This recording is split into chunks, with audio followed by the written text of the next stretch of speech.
approaches.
A herd.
Watch out!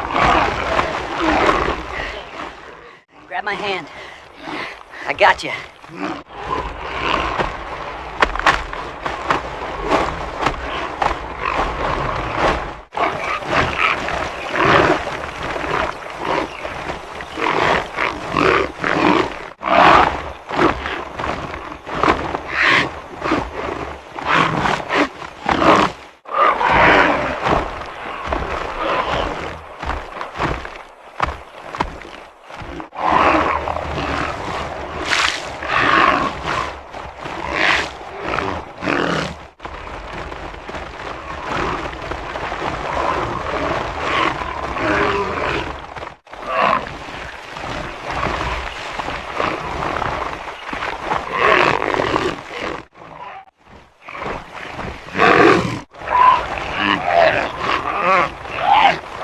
Grunting sounds. Grunting sounds.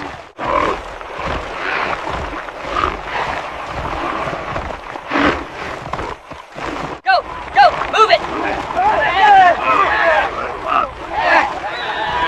Over here! Over here!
Children, long walk.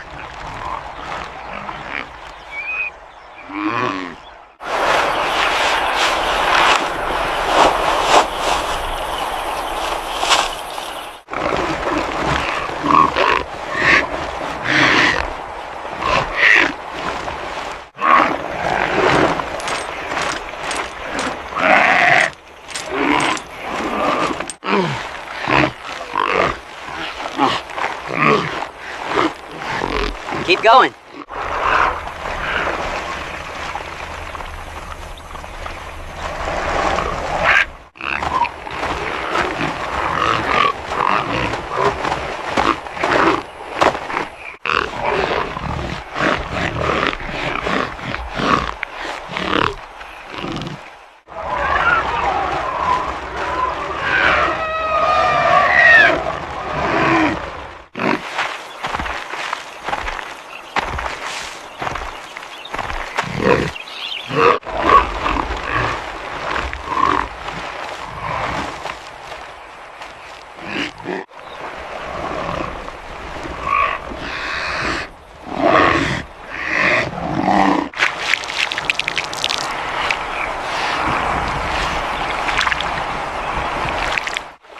We are almost there. I can see the settlement.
We will train them.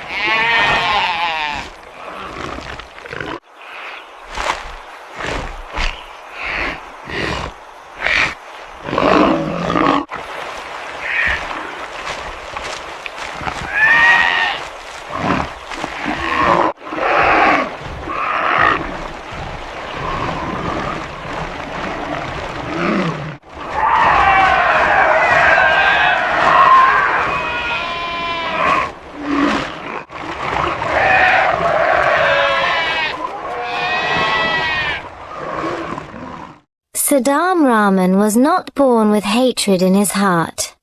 He was born with dreams.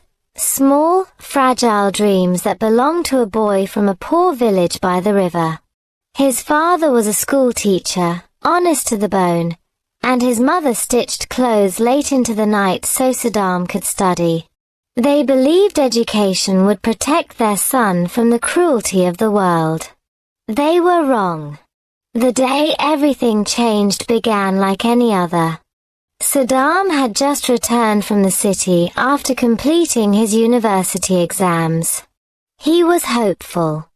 He planned to apply for a government job, marry the girl he loved, and rebuild their old house.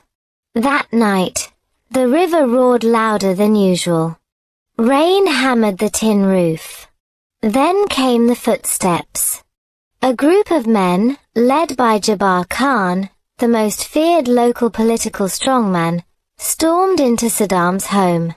Jabbar wanted their land, riverfront property worth crores. Saddam's father refused to sign it away. "You can't buy honor," his father said calmly. Jabbar laughed. By sunrise, Saddam's father was dead, beaten in front of the entire village. His mother was left unconscious. Their house burned to ashes. The police called it an accident. The villagers stayed silent. Saddam screamed at the sky that day, but the sky did not answer. The fall. With no money and no protection, Saddam became invisible. Jabbar's men spread rumors, blocked job opportunities, and threatened anyone who spoke to him. The girl Saddam loved was married off to someone else. Fear is stronger than love. One night, sitting beside his mother's hospital bed, Saddam realized something painful. Justice does not come to the weak. That night, the innocent boy died. The rise. Saddam left the village and went to Dhaka with nothing but anger and determination. He worked as a night guard, a porter, a helper in a garage. During the day, he studied.